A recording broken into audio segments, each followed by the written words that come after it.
ये रोज चिल्ला चिल्ला करके बोलो। Good morning students, this is Shubham Poddar, your mathematics teacher from Chandra public school Mau. This is class 11th mathematics and we are discussing on doubts on sequences and series. ये बार बार बोलो, फिर एक बार तो पोपटी हो जाता है. 9.1 question number 4, last question 9.1 question number 14, the Fibonacci sequence. Exercise 9.1 question number 14, easy सा सवाल है. We have a sequence. Fibonacci was a mathematician. A1 is equals to A2 is equals to 1.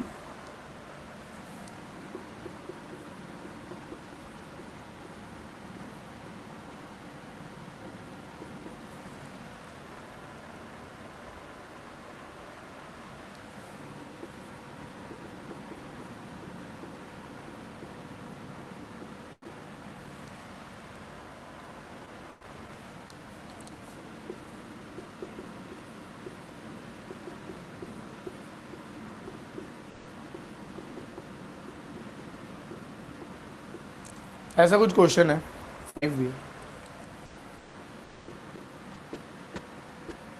n is equal to 1.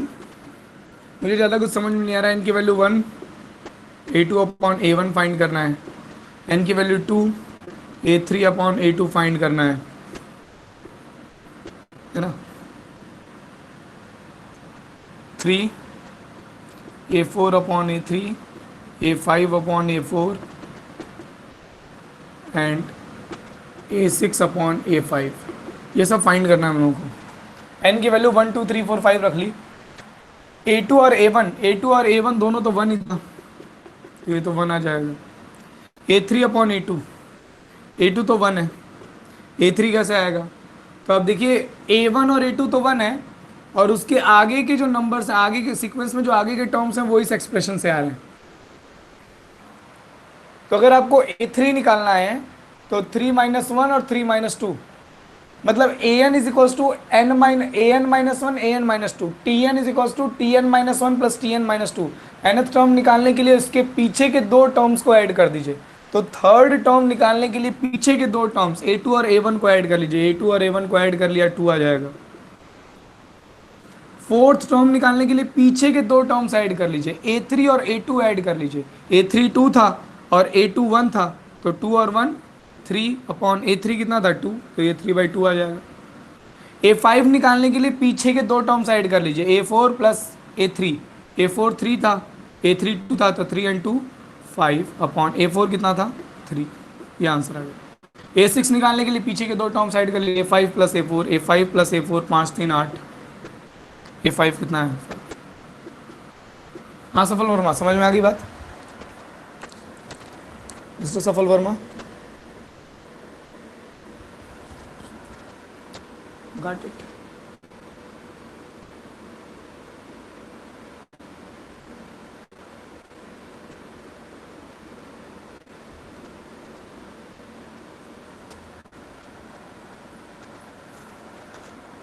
हाँ बोलो, microphone on करके बोलो.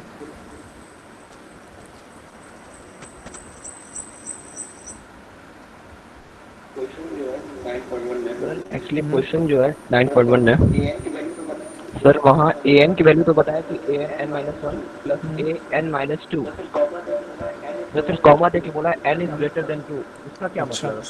ठीक है भाई सफल, वो फर्स्ट और सेकंड टर्म तो 1 ही बता दिया गया है ना. सीक्वेंस का पहला और दूसरा टर्म तो डायरेक्टली बता दिया कि 1 है. अब 2 के आगे यहाँ n ग्रेटर देन 2 का मतलब क्या है. n इज इक्वल टू 1 और n इज इक्वल टू 2 तो बता ही दिया ना आपको डायरेक्टली कि वो 1 है. अब 2 के आगे मतलब third term, fourth term, fifth term, six term, वो कहाँ से आ रहा है, वो इस फॉर्मूले से आ रहा है. So this expression is valid for n greater than 2. और दो के पहले दो, सेकंड टर्म और फर्स्ट टर्म तो 1 ही है, वो तो डायरेक्टली दे दिया. तो बस लिखने का एक तरीका है. क्लियर. चलो और क्वेश्चन कौन कौन सा था. 9.2, 14 एंड 15 देख लेते हैं फटाफट से, उसके बाद फिर बाकी स्टूडेंट्स के डाउट थे. 9.2,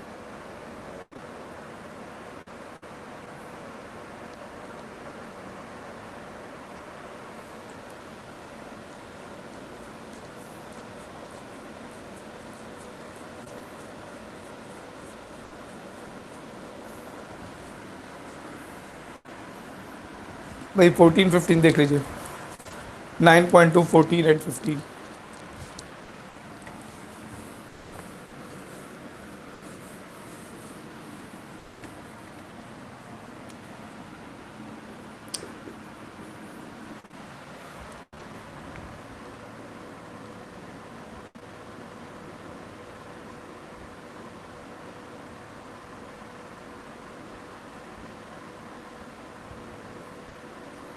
ये कह रहा है यहाँ पे question number 14, insert 5 numbers between 8 and 26 such that the resulting sequence is an AP.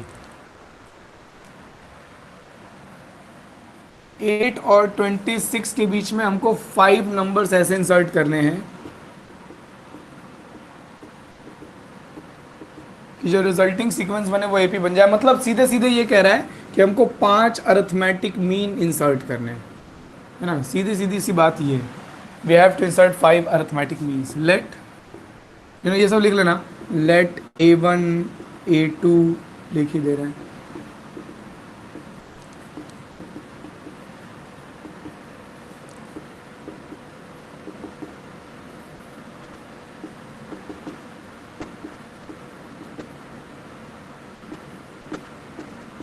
ए मतलब अर्थमेटिक मीन्स, ओके। ये 5 अर्थमेटिक मीन है 8 और 26 के बीच में। तो आपको याद होना चाहिए कि ए एन का फॉर्मूला कुछ होता था, ए प्लस एन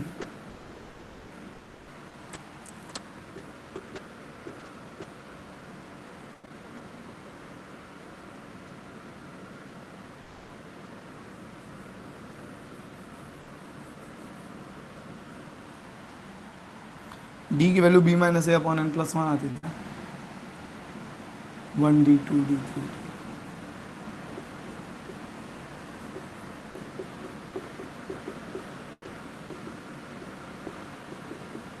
यही फॉर्मूला होता था ना अरिथमेटिक मीन का। ज़रा याद देख लो, तो मुझको याद नहीं आ रहा, ज़रा मुझे रिमाइंड करा दो। अरिथमेटिक मीन का यही फॉर्मूला होता था।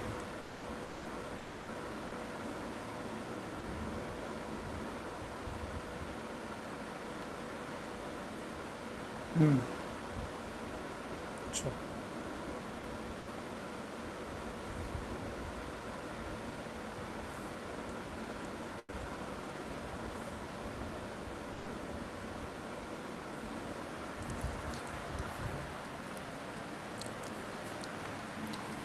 है ना। तो फर्स्ट अरिथमेटिक मीन, तो ये अगर a है तो ये a प्लस डी हो जाएगा, ये A2 है तो ये a प्लस 2D हो जाएगा, ये A3 है तो a प्लस 3D हो जाएगा, वही लिखा है मैंने। AK है तो a प्लस KD हो जाएगा। ओ सॉरी सॉरी सॉरी, AK है तो a प्लस KD हो जाएगा। ये कॉमन डिफरेंस है हमारा। ये हमारा a है, ये हमारा b है। इसकी डेरिवेशन भी अच्छे से हुई थी, first term and last term. तो साफ साफ है कि A1 कैसे निकलेगा, फर्स्ट अरिथमेटिक मीन कैसे निकलेगा। ए मतलब 8 प्लस B माइनस ए 26 माइनस 8, K मतलब 1 लिख लेंगे अब यहाँ पे ना, N प्लस 1, K प्लस 1 होगा यार, सॉरी। तो A1 हमारा आ गया साफ साफ, 26 में से 8 चला गया, 18 अपॉन 2 9 9 एंड 8 17। ए मतलब 8 plus 2, B minus 8 26 minus 8 upon 2 plus 1।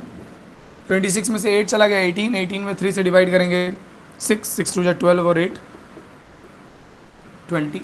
अब देखिए बड़ा आसान सा काम है। अब आपको बाकी सारे टर्म्स निकालने की जरूरत नहीं, हम जानते हैं कि ये अरिथमेटिक प्रोग्रेशन बनाएगा, क्योंकि ये अरिथमेटिक मीन्स है। अरिथमेटिक मीन्स का मतलब ही हुआ the number that are inserted between 8 and 26 so that the resulting sequence is an AP. तो अगर ये एपी बना रहा है, पहला टर्म 8 है, दूसरा 17 आ गया, तो एक्चुअली A2 निकालने की जरूरत नहीं थी। कितने का इंक्रीमेंट हुआ है, 9 का ना, 9 का इंक्रीमेंट हुआ है, तो बस 9 जोड़ लो। एक मिनट यार, कुछ गलत हो गया क्या।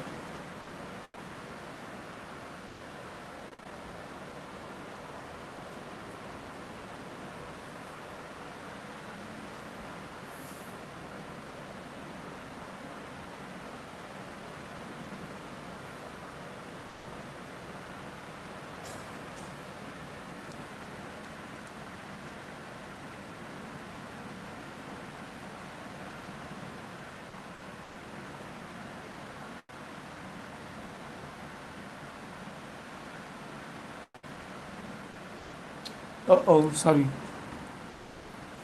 मिस्टेक हो रही है, फॉर्मूला में मिस्टेक हो रही है। ये तो नंबर ऑफ टर्म्स के हिसाब से होता था डेरिवेशन में, और ये बी माइनस से डिफरेंसेस आते थे, और यहाँ पर डिनोमिनेटर में कितने ए पी, 1 2 3 4 5 होते थे ना, 5+1।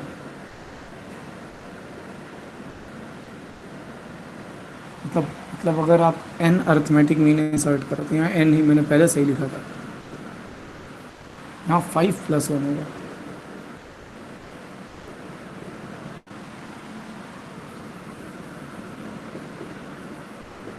Okay sorry boys and girls.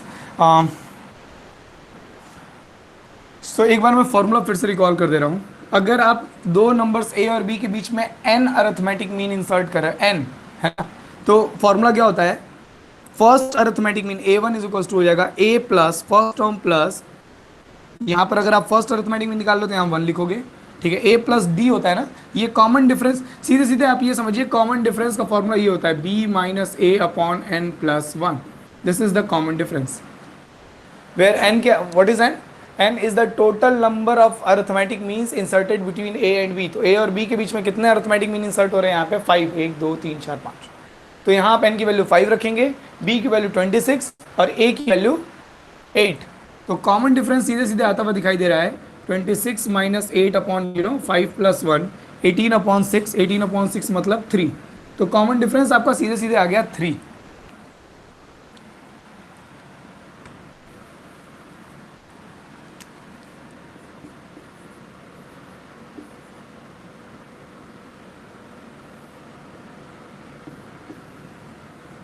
ऐसा लिख लेते हैं फॉर्मूला।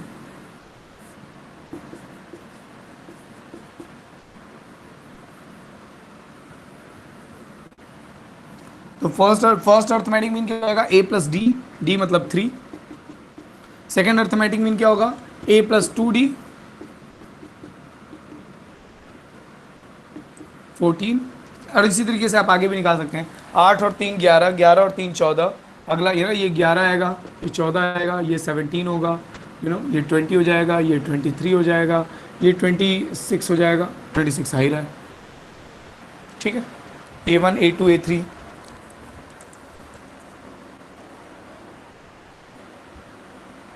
हाँ भाई ठीक है, हाँ मैं मान रहा हूँ, मैंने बहुत गलतियाँ कर दी ऊपर, अब सही हो गया ना, अब तो ठीक है,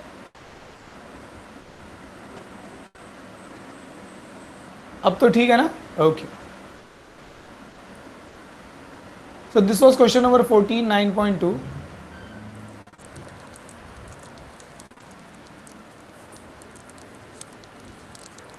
मुझे जेन्युइनली फॉर्मूले नहीं याद रहते, एकदम ट्रू सच बात है ये। मुझे अगर ऐसी कोई ज़रूरत पड़ती भी है कभी, जैसे अगर मेरे दिमाग में डेरिवेशन ही चल रही थी, तो फिर मुझे डेरिवेशन में याद आया कि हाँ यहाँ अपॉन में नंबर ऑफ अर्थमेटिक मीन्स आता है, तो डेरिवेशंस इतना यार फॉर्मूला नहीं याद होता मुझसे, ठीक है, बहुत फॉर्मूला है मैथ्स में। कुछ चीज़ें तो बस प्रैक्टिस करते करते याद हो गई हैं, वरना वो भी ऐसा नहीं कि मतलब शायद ही मैंने कोई मैथ्स फार्मूला ना बैठ करके रट्टा मारा होगा कि हाँ ऐसा ऐसा ऐसा ऐसा कुछ, ऐसा कभी नहीं शायद, मतलब कभी हायर एजुकेशन में कभी ऐसा किया हो तो बात अलग है। मैं अपनी जब मैं बीएससी कर रहा था तब की बात कुछ अलग है, ठीक है, जब मैं एमएससी फर्स्ट ईयर में था, मतलब उन सब टाइम की बात अलग है, बट मुझे नहीं लगता कि हाँ टीचिंग के टाइम में 11 12 या ऐसे मैंने कभी कोई फार्मूला बैठ करके 9 10 11 12 में भी कभी कोई फार्मूला बैठ के रट्टा मारा होगा। ओके, एक्सरसाइज 9.2 क्वेश्चन नंबर 15 देख लेते हैं। ये कह रहा है ए और बी के बीच में दो अरिथमेटिक मीन इस तरह से इंसर्ट हो रहे हैं। ये कह रहा है, क्वेश्चन नंबर 15 कह रहा है if A n plus B n, okay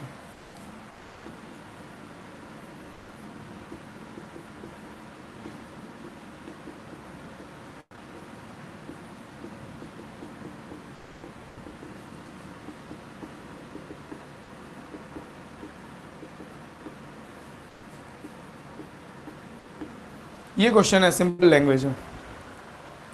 ये कह रहा है कि ए और बी के बीच का अरिथमेटिक मीन ये है, तो एन की वैल्यू बताइए। कह रहा है ए और बी के बीच का अरिथमेटिक मीन, ए और बी दो नंबर्स हैं, उनके बीच का अरिथमेटिक मीन ये है, तो एन की वैल्यू बताइए।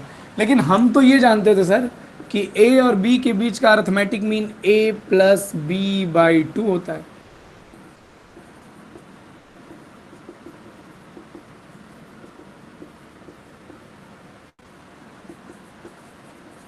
तो अगर हमारी बात सही है और क्वेश्चन की बात सही है तो ये दोनों चीज़ें एक ही होनी चाहिए, क्योंकि अब ए और बी के बीच में दो तो अर्थमेटिक मीन अलग अलग, मतलब अगर एक ही अर्थमेटिक मीन ये भी निकाल रहा है, एक ही अर्थमेटिक मीन मैं ही निकाल रहा हूँ, तो मेरा अर्थमेटिक मीन और इसका अर्थमेटिक मीन बराबर होना चाहिए। यहाँ तक की बात क्लियर है? यहाँ तक की बात क्लियर है?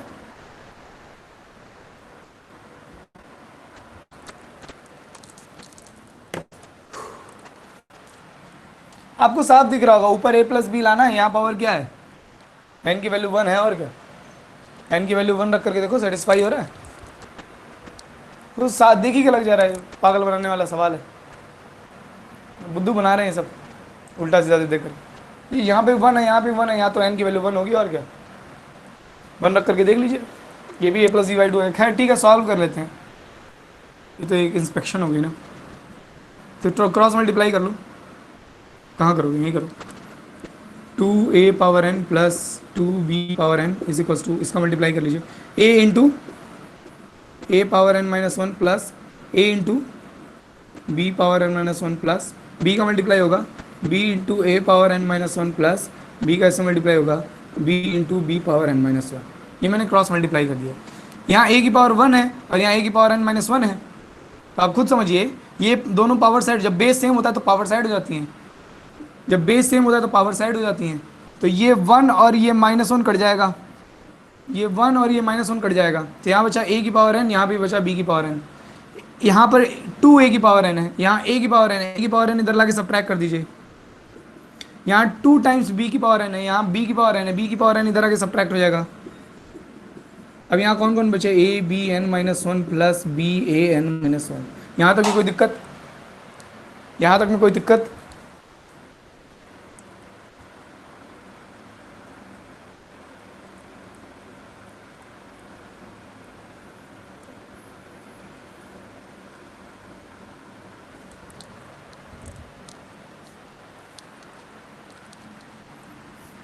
और बड़ी मुसीबत है,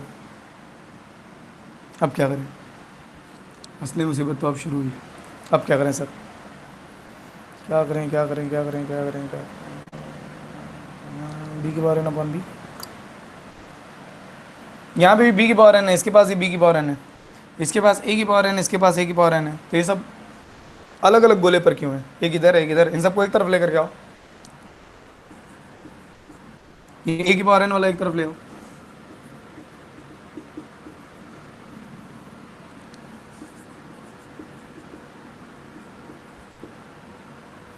ए की पावर एन कॉमन ले लेते हैं, यहाँ बी की पावर एन कॉमन ले लेते हैं,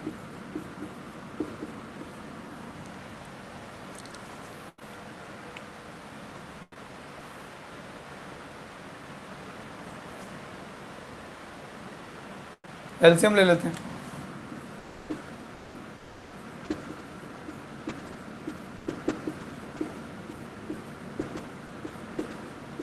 ए माइनस बी कट जाएगा,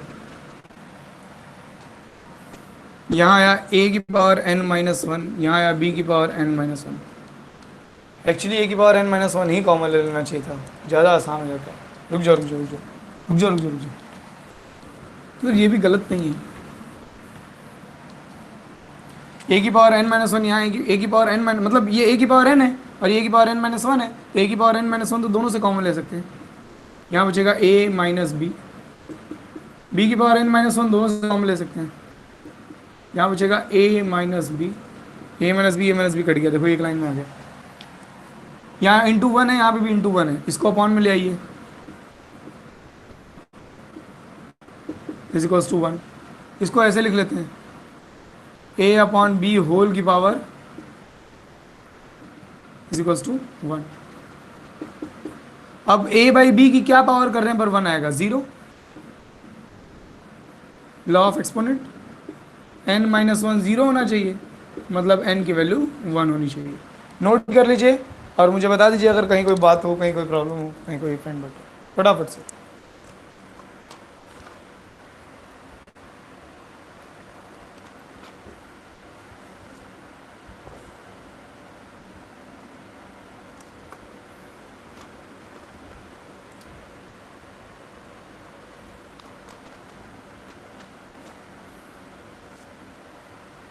अच्छे से नोट कर लीजिए और मुझे बता दीजिए भाई। सफल वर्मा के बाद और भी किसी ने डाउट पूछा, कहाँ गया सफल वर्मा के क्वेश्चन के बाद अंकिता यादव ने पूछा page number 200 question number 26। Ankita कौन से चैप्टर का है ये? अंकिता ये कौन से चैप्टर का है ये बता दो। 185 और 200।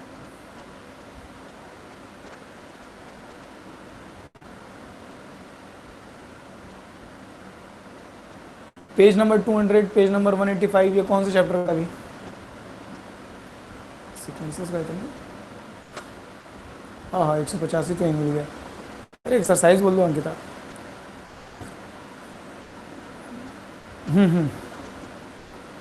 क्वेश्चन नंबर 16, मतलब 15 तक सफल पूछ लिया, 16 तुम पूछ लिया है। Between 1 and 31, m numbers have been inserted in such a way that the resulting sequence is an AP, and the ratio of 7th and m minus 1th numbers is 5:9. Find the value of m. अच्छा, question number 16 भी कर लेते हैं भाई, अच्छा सवाल लग रहा है। क्वेश्चन नंबर 16 अंकिता ने पूछा है, इसी एक्सरसाइज से क्वेश्चन नंबर 16 अंकिता ने पूछा है, इसको भी कर लेते हैं, अच्छा सवाल लग रहा है।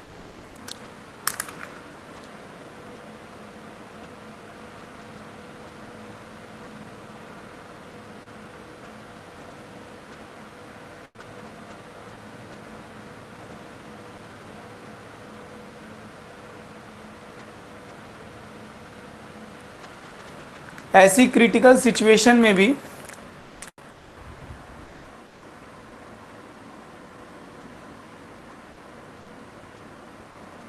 है ना, सब लोग अपने अपने कैमरा ऑन करो, 2 मिनट बात कर लें तुम लोगों से।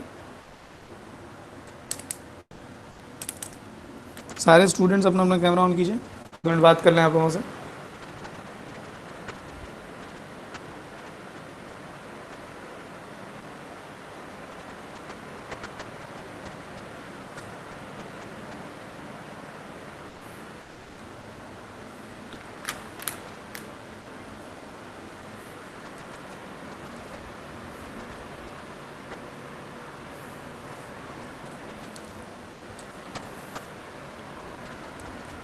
ठीक है भाई, जाओ बाकी लोग जिनका कैमरा ऑन नहीं हो रहा है जाओ यहाँ से।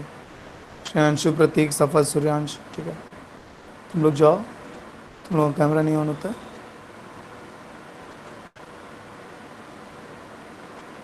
ये कौन है? अच्छा, शिवांगी, अमन, श्रेयांशु। श्रेयांशु दाढ़ी बाल बनवाओ, हमसे कंपटीशन है क्या तुम्हारा? है अमन कुशवाहा, ये क्या बना रखे हो भाई अपने आप को? तुम लोगों की शक्ल अगर कभी पीटर सर देख लिया ना तो तुम लोगों को डांट बाद में पड़ेगी, मुझे डांट पहले पड़ जाएगी। जब क्लास टीचर ही ऐसा है तो फिर बच्चे कैसे रहेंगे? अपनी अपनी शक्लें सुधारो। देखो मंगल को देखो, राज को देखो, सफल को देखो, नीट एंड क्लीन अच्छे दिखाई दे रहे हैं। क्या बाबा बाबा बने हुए हो यार।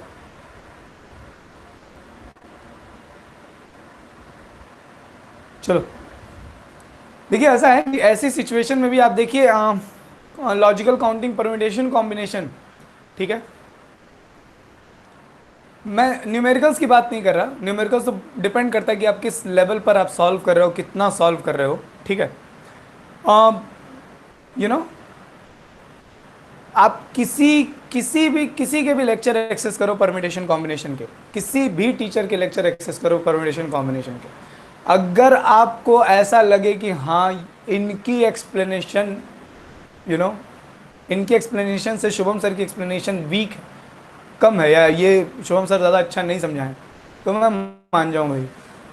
लॉजिकल काउंटिंग आप पढ़िए, किसी भी परम्यूटेशन एंड कॉम्बिनेशन, यूट्यूब, किसी भी यूट्यूब के टीचर से पढ़िए आप। अगर आप ऐसा बोल दें कि हाँ सर इनकी एक्सप्लेनेशन आपसे, मैं ये नहीं कह रहा कि मेरी बेस्ट एक्सप्लेनेशन है, लेकिन जो बेस्ट से बेस्ट भी जिसने एक्सप्लेन किया उससे मैं कम नहीं हूँ, खराब नहीं हूँ। परम्यूटेशन कॉम्बिनेशन पर back to back series of lectures पढ़े हुए, आप देखिए खाली थ्योरी पढ़ाई है मैंने, उसमें सिर्फ थ्योरी, कुछ एग्जाम्पल सॉल्व कराए होंगे बस समझाने के लिए, वरना सिर्फ थ्योरी पढ़ाई है। कॉम्प्लेक्स नंबर पर बैक टू बैक लेक्चर्स पढ़े हुए। उसके बाद एक न्यूमेरिकल सेक्शन हम लोगों ने शुरू में किया था जब लाइव क्लास शुरू हुई थी, एक न्यूमेरिकल सेक्शन हम लोगों ने अभी परसों किया है, एक न्यूमेरिकल सेक्शन आज हम फिर कर रहे हैं। कॉम्प्लेक्स नंबर पर आज मैंने फिर आपसे पूछा है कि आपके कोई डाउट्स हैं या नहीं। अगर इतना सब कुछ करने के बाद भी, इतने एफर्ट डालने के बाद भी आपको लेवल मिल रहा है, अगर इतना सब कुछ करने के बाद भी आप एग्जाम टाइम में ये एक्सक्यूज देते नजर आए कि सर ऑनलाइन स्टडी पढ़ नहीं पाए, ये नहीं हो पाया, वो नहीं हो पाया, लपड़ खाओगे हमसे। क्या खाओगे? ना लपड़िया है तो कहना। और ये रिकॉर्डिंग अवेलेबल रहेगी, मैं एकदम सामने बोल रहा हूं। अगर बाद में कोई बोला सीक्वेंसेस एंड सीरीज नहीं पूरा हुआ, परम्यूटेशन कॉम्बिनेशन नहीं समझ में आ रहा, कॉम्प्लेक्स नंबर नहीं समझ में आ रहा, उसके क्वेश्चन नहीं लग रहे, इसके क्वेश्चन नहीं लग रहे, ये नहीं हो रहा, वो नहीं हो रहा, ठीक है, थे कहाँ अभी तक? रोज की रोज लाइव क्लास में आ रहा हूँ, डाउट्स का हुआ, आज फिर मैंने पूछा कॉम्प्लेक्स नंबर पे किसी को कोई डाउट नहीं। और बाद में अगर किसी ने कहा कि हाँ भाई नहीं है डाउट, इन सब की रिकॉर्डिंग भी अवेलेबल है। जो रिकॉर्डिंग से पढ़ रहा हो, जो यूट्यूब से पढ़ रहा हो, जो लाइव पढ़ रहा हो, आप तक मैसेज तो सारे पहुंच रहे हैं। बाद में अगर किसी ने कहा कि हाँ भाई नहीं है डाउट, इन सब की रिकॉर्डिंग भी अवेलेबल है। जो रिकॉर्डिंग से पढ़ रहा हो, जो यूट्यूब से पढ़ रहा हो, जो लाइव पढ़ रहा हो, आप तक मैसेज तो सारे पहुंच रहे हैं। तो बाद में अगर किसी ने एक्सक्यूज दिया ना दाएं बाएं कि हाँ ये ऑनलाइन पढ़ाई सर ऐसे वैसे, आपको नहीं समझ में आ रहा है तो आप मुझसे कहिए। जो भी आपको बात नहीं समझ में आ रही है मुझसे बताइए। जो भी क्वेश्चन, जो भी थ्योरम आपको नहीं समझ में आ रहा मुझसे कहिए। यूट्यूब पर लेक्चर एक्सेस करने के बाद नहीं सर नहीं समझ में आ रहा, फिर से बता दीजिए, मुझे फ़ोन कर लीजिए। तो बाद में कोई एक्सक्यूज़ मत देना, किसी भी तरीके की बहानेबाजी वाला कोई सामने आया ना बंदा, ठीक है, तब फिर जो दाढ़ी बाल बना रखी है ना, देखो मैं कैसे क्लीन शेव करता हूँ।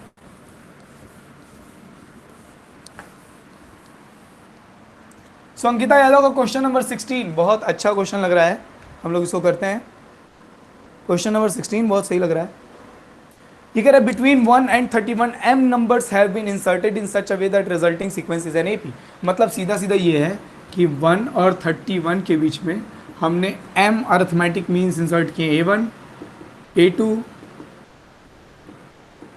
बिल्कुल ये रीज़न हो सकता है सर आवाज़ नहीं आ रही, ये नहीं हो रहा, वो नहीं हो रहा, नहीं समझ में आ रहा, रिकॉर्डिंग देखिए, ठीक है, यूट्यूब पर भी लेक्चर अवेलेबल है, तब भी नहीं समझ में, आप फ़ोन कर लीजिए, नंबर आप लोगों के पास है, बट बहानेबाजी नहीं बाद में यार, ठीक है। आप ये सब मत समझिएगा कि हाँ 3-3,500 रुपये आप दे रहे हैं स्कूल में और उसके लिए शुभम पोद्दार आपके लिए अवेलेबल है, ठीक है, बहुत ठीक है। या तो आप मुझे अभी जानते नहीं हो ढंग से, ठीक है। आपको अगर ऐसा लग रहा हो कि स्कूल आपकी कुछ 4 पैसों की फीस उसके लिए पढ़ा, देखिए चाहे स्कूल हो चाहे टीचर्स हो, पैसा लेना फीस लेना ये सब एक दूसरी चीज़, दूसरा ट्रैक हो जाता है। But as a school, as a teacher, कोई भी ये नहीं चाहता कि बच्चों की पढ़ाई खराब हो। और मैं शुरू से कह रहा हूँ कि सीपीएस कुछ हैं ऐसे स्कूल जो ऐसी क्रिटिकल सिचुएशन में भी, आप लोगों को मालूम नहीं है, मैं देख रहा हूँ, मैं एज अ टीचर देख रहा हूँ, हर दूसरे दिन टीचर्स की ट्रेनिंग होती है, हर दूसरे तीसरे दिन। हम लोग अटैच है ना, हम लोगों को ग्रुप पे मैसेज आता है, पीटर सर हर दूसरे तीसरे दिन मीटिंग करवाते हैं कि हाँ अगर टीचर्स को रिकॉर्डिंग करने नहीं आ रही है, ये नहीं करने आ रहा, वो नहीं करने आ रहा, सब चीज़ें सिखाई जा रही हैं टीचर्स को कि हाँ उनको समझ में आए, वो कंफर्ट फील कर पाएँ, उन्हें दिक्कत ना हो। चलो मान लो हम लोग तो थोड़ा सा यंग जनरेशन में है तो हम लोगों को सब थोड़ा ऑटोमेटिकली थोड़ी चीज़ें चलाते चलाते मालूम, लेकिन बहुत सारे ऐसे टीचर्स हैं जो इन सब चीज़ों से अपग्रेडेड नहीं है, लेकिन उनको ट्रेनिंग दी जा रही है, हर दूसरे दिन ट्रेनिंग चलती है। जो स्कूल के आईटी एक्सपर्ट हैं राजन सर हैं, वो रोज़ टीचर्स के लिए अवेलेबल है, जो भी नहीं समझ में आ रहा है उन्हें। मतलब आप लोगों की पढ़ाई तो अपनी जगह चल रही है, हम लोगों की अलग एक ट्रेनिंग चल रही होती है बैकग्राउंड।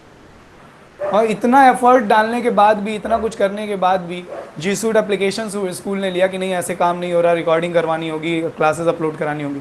जो बच्चे नहीं भी अभी फीस जमा किए फिर भी उनकी पढ़ाई ख़राब ना हो, लेक्चर यूट्यूब पर भी पड़े हुए हैं, तो हर तरीके से आप देखिए स्कूल को या सिस्टम को या सिचुएशन को आप ब्लेम मत कीजिएगा बाद में, ये नहीं हो रहा था सर, वो नहीं हो रहा था, ऐसे नहीं हो रहा था। वैसे आप स्कूल में नहीं एडमिशन ले रखे हैं तब भी आप सारे सब्जेक्ट्स पढ़ सकते हैं, सारे लेक्चर्स यूट्यूब पर अवेलेबल है। किसी के नहीं है तो बहुत दूसरे टीचर्स के हैं, किसी भी तरीके का कोई ऑब्जेक्शन ब्लेम नहीं। गांव में आप हैं तो गांव में भी कोई ना कोई ऐसी लोकेशन होती है जहाँ इंटरनेट नेटवर्क आता है, ठीक है।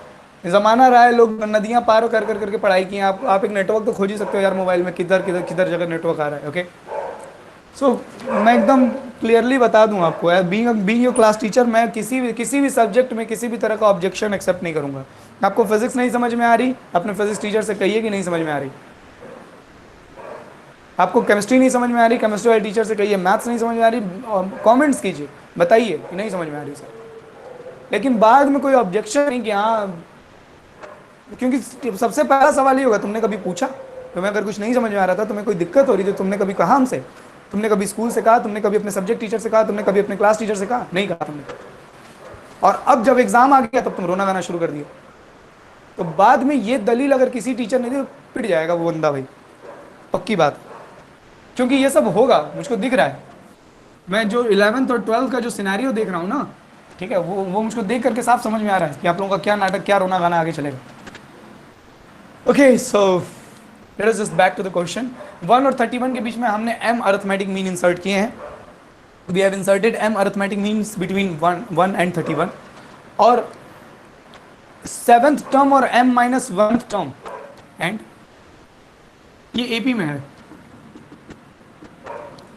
7th टर्म और m माइनस 1th टर्म का रेशियो जो है वो 5:9 दिया हुआ है। 7th और m minus, find the value of m, इतना सा सवाल है, छोटा सा।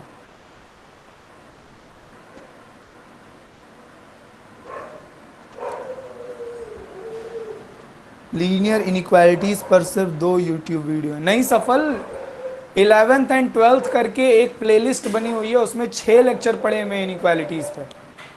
11th एंड 12th करके प्लेलिस्ट बनी हुई है, मैंने आप लोगों को बताया भी था उस समय। जब यूट्यूब पर भी आप देखिए, मैंने जब लीनियर इनइक्वालिटीज पर लेक्चर लिया तो मैंने ये बात बताई है कि भाई 11th 12th करके एक प्लेलिस्ट बनी, उसमें 6 लेक्चर बने हुए। वो इसलिए अलग से प्लेलिस्ट बनाई क्योंकि वो लेक्चर 12th वालों को भी देना था और 11th वालों को भी देना था, इसलिए अलग बना दी मैंने, ठीक है। तो ऐसा नहीं है।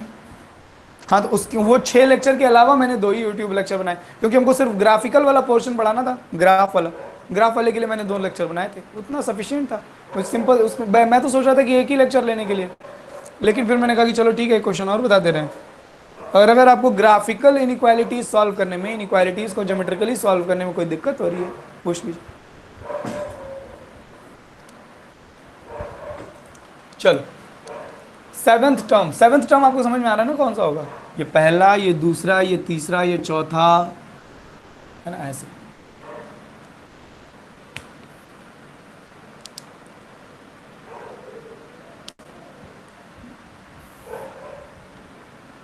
मुझे क्या दिखाई दे रहा है, किस तरह से इसको लगाया जाए, मजा आ जाए।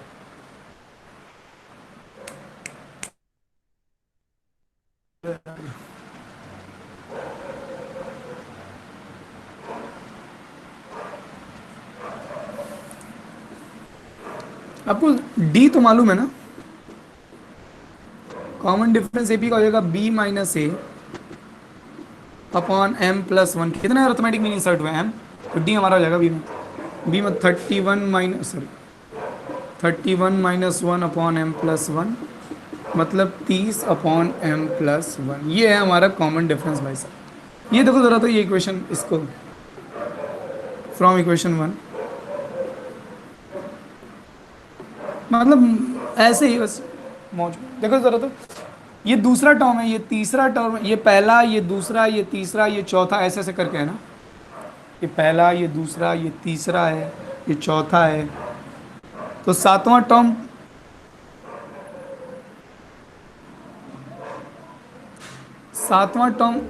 A6 होगा कि नहीं, ज़रा बता दो। सातवां टर्म A6 होगा कि नहीं, मतलब छठवां अरिथमेटिक मीन। दूसरा टर्म पहला अरिथमेटिक मीन है, तीसरा टर्म दूसरा अरिथमेटिक मीन है, चौथा टर्म तीसरा अरिथमेटिक मीन है, तो सातवां टर्म छठा अरिथमेटिक मीन होगा, A6 होगा। है एकदम समझ में? हाँ अंकिता, तुम्हारा रिस्पॉन्ड करना ज़्यादा ज़रूरी है। और इसी तरीके से अंकिता, सातवां टर्म अगर छठा अरिथमेटिक मीन है तो m minus 1th term m minus 2th arithmetic mean होगा। तो सिंपली बस ये no,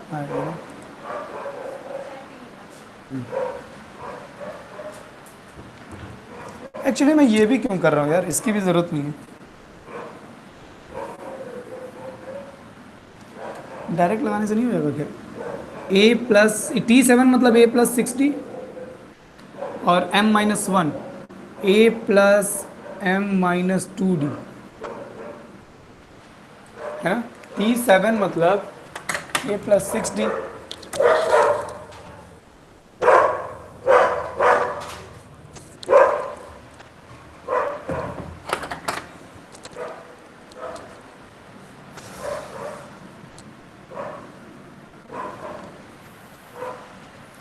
T7 means a plus 60 और Tm-1 means a plus m-2d, है ना। 7 है तो 7-1 6d आएगा, m-1 है तो इससे कम m-2d आएगा, is equal to 5/9। First term हमारा 1 है और d हम निकाल रखे हैं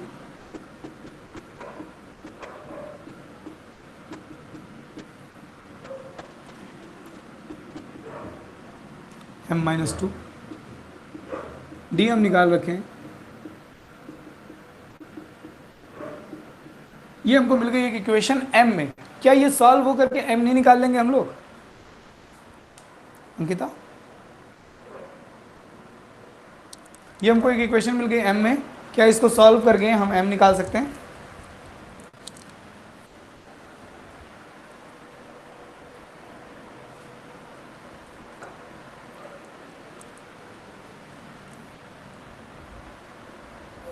नहीं, वीडियो ब्लर नहीं है सफल, वीडियो बिल्कुल क्लियर है। क्लास लीव करके ज्वाइन कीजिए।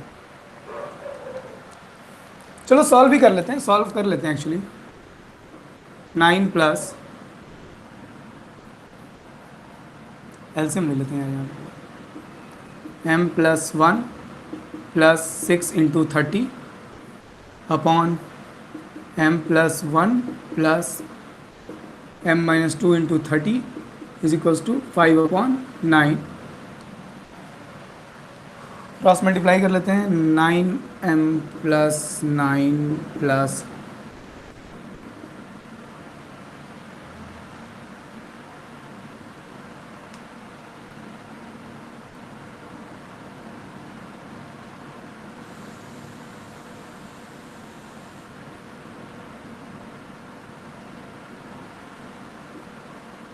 एटी 9/62 ही होता है। हाँ, इस इक्वल्स टू 5 से इधर मल्टीप्लाई कर लीजिए, 9m+9 plus 162 5m+5 plus 150m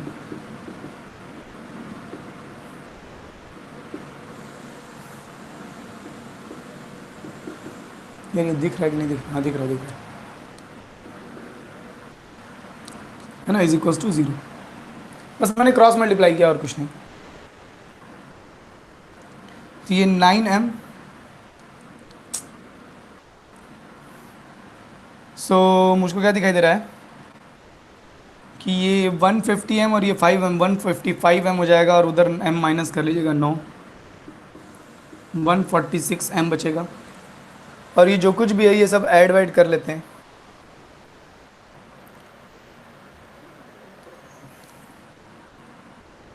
चार 1920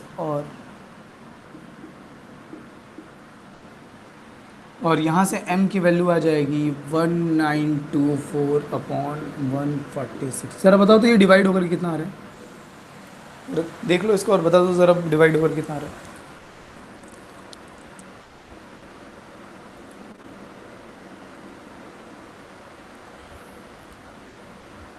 डिवाइड हो भी रहा है कि नहीं हो रहा?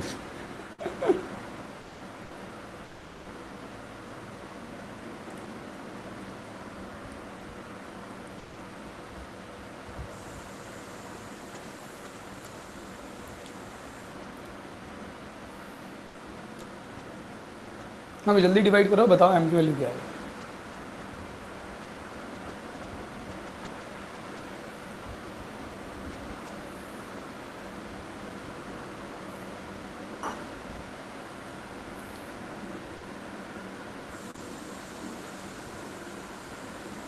अच्छा ठीक है, रुक जाइए, ठीक है, रुक जाइए।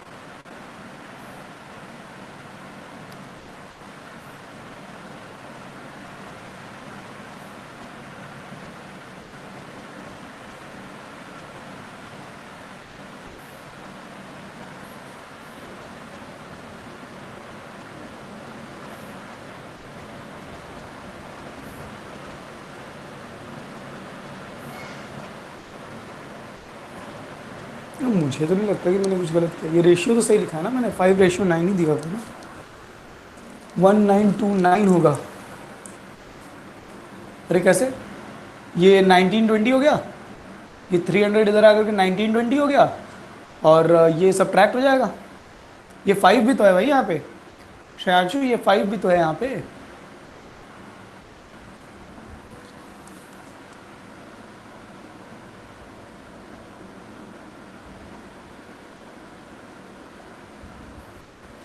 सेवेंथ और n-1 नंबर्स,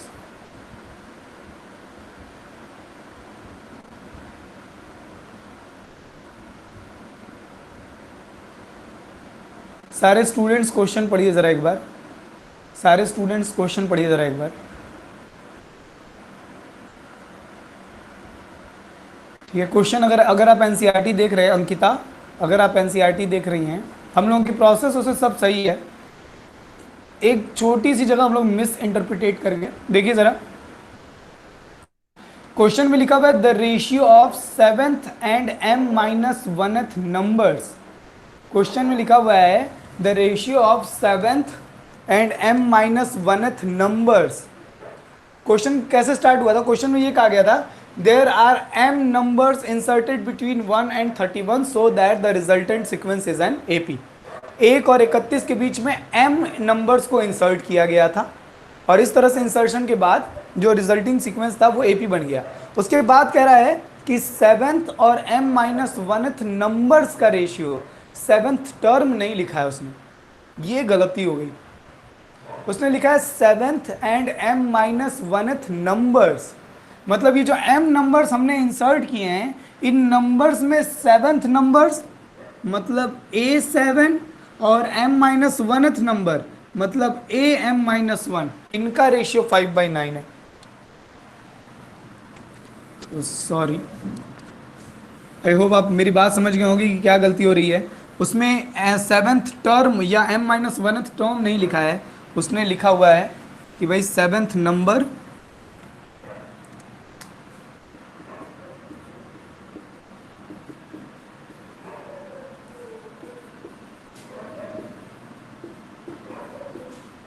A7 मतलब A+7D और AM-1 A प्लस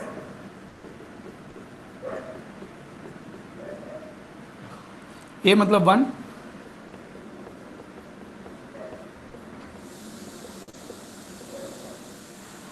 A मतलब 1,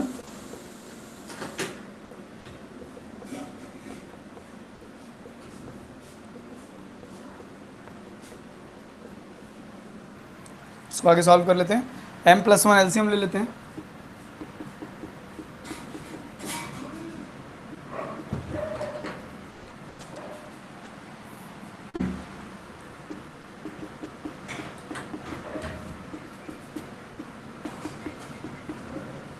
है ना, बस मैंने m+1 से ऐसे एलसीएम ले लिया, और फिर m+1 तो कट ही जाएगा, मल्टीप्लाई कर लेते हैं।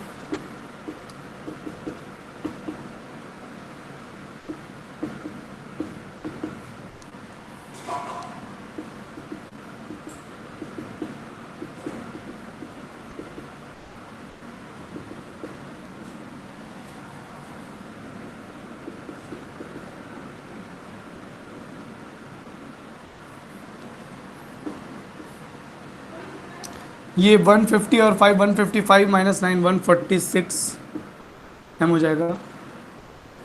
और अब थोड़ा सा सिचुएशन चेंज है, ये सब इधर आकर के प्लस होंगे। मैं देख रहा हूँ 1890, 1990,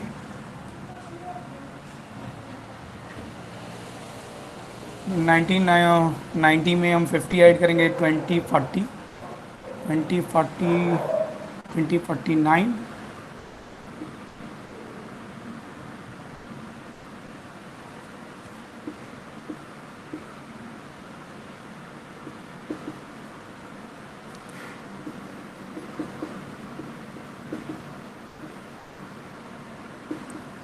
अब ज़रा डिवाइड कीजिए तो, अब ज़रा डिवाइड कीजिए तो फटाफट से डिवाइड कीजिए और आंसर बता दीजिए।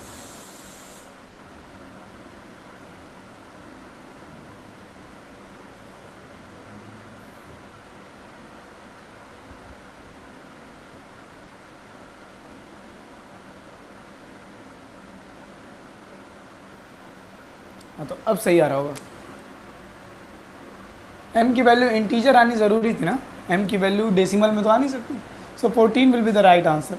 अंकिता, आपको अगर कहीं कोई स्टेप, किसी भी स्टूडेंट को कहीं कोई स्टेप ना समझ में आया हो तो पॉइंट आउट कर ले, माइक्रोफोन ऑन करके अपना बोल सकता है। मैंने स्पीकर यहाँ से ऑन कर रखा है।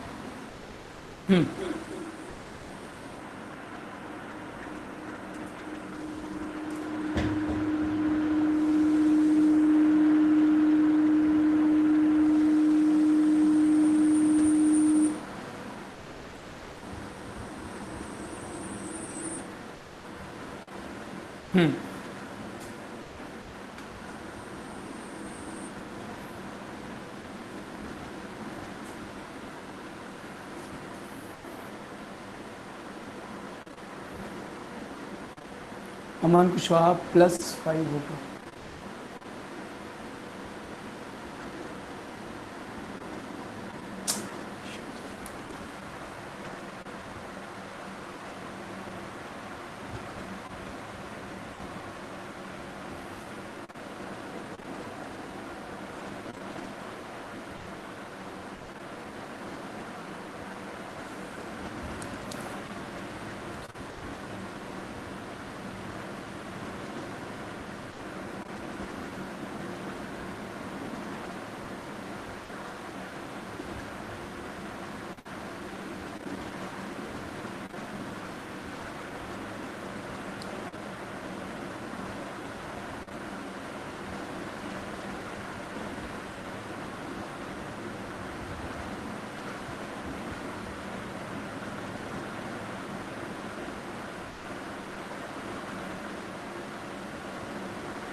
अंकिता, आपने इसका मतलब पिछले बार पर डिवाइड नहीं किया था सही से।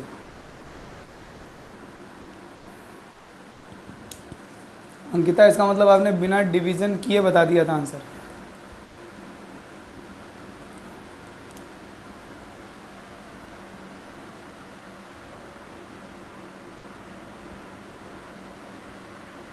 चलो, मैथमेटिकल इंडक्शन सिलेबस में नहीं है भाई।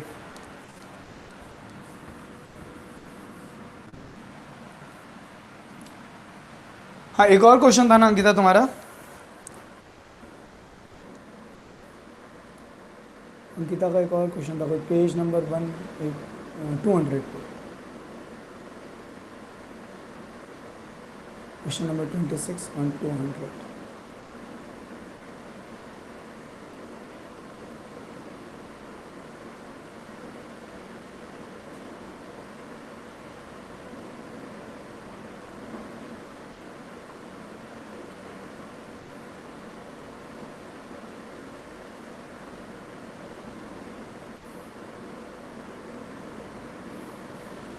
भाई अंकिता, ये क्वेश्चन मैं नहीं बता सकता आपको, ये सिलेबस में नहीं है आपके। ठीक है, एक एक टॉपिक है स्पेशल सीरीज, एक टॉपिक होता है स्पेशल सीरीज जो आपको नहीं पढ़ाया गया है।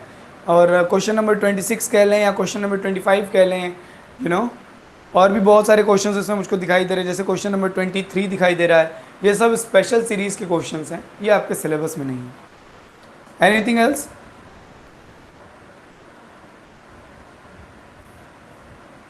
आप अपने सिलेबस का क्वेश्चन कहीं से, miscellaneous example 21 chapter 9, miscellaneous example 21। अच्छा,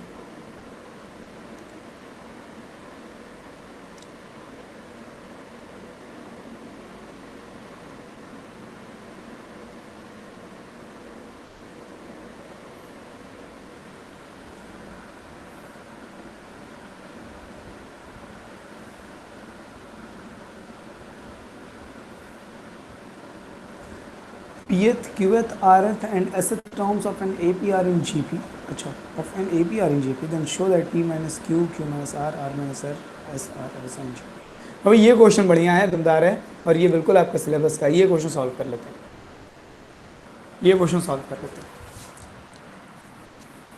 है ना। ये बढ़िया क्वेश्चन है, ये सॉल्व करने में मजा आएगा।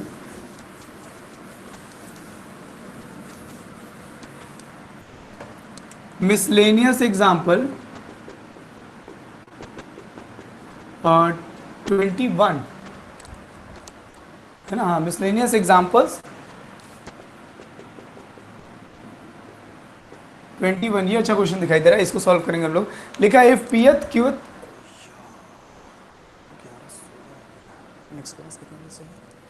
एक मिनट। अब श्रेयांशु ये क्वेश्चन हम लोग कल कर लेंगे यार, श्रेयांशु ये क्वेश्चन हम लोग कल कर लेंगे। 11:15 हो रहे हैं अभी, ठीक थोड़े टाइम में मेरी दूसरी क्लास है, मैंने अभी तक ब्रेकफास्ट वगैरह कुछ नहीं किया है। ये क्वेश्चन हम लोग कल कर लेंगे, कल एकदम जैसे ही क्लास स्टार्ट होगी आप मुझको रिमाइंड कराइएगा, मैं ये क्वेश्चन ही पहले सॉल्व करूँगा। ओके चलो,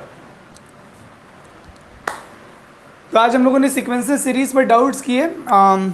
आप लोग और पीछे बैकग्राउंड में अपने चैप्टर्स कंप्लीट करते हैं। मेक श्योर कि 20 को संडे को हम लोग स्ट्रेट लाइन के क्वेश्चन सॉल्व करेंगे, ठीक है। 1 घंटा लगे 1.5 घंटा लगे, हम लोग स्ट्रेट लाइन खत्म करेंगे उस दिन। ओके 1 घंटा लगे या 1.5 घंटा लगे, हम लोग स्ट्रेट लाइन उस दिन खत्म करेंगे। This is all for today, this is Shubham Poddar signing off from today's class. टडास।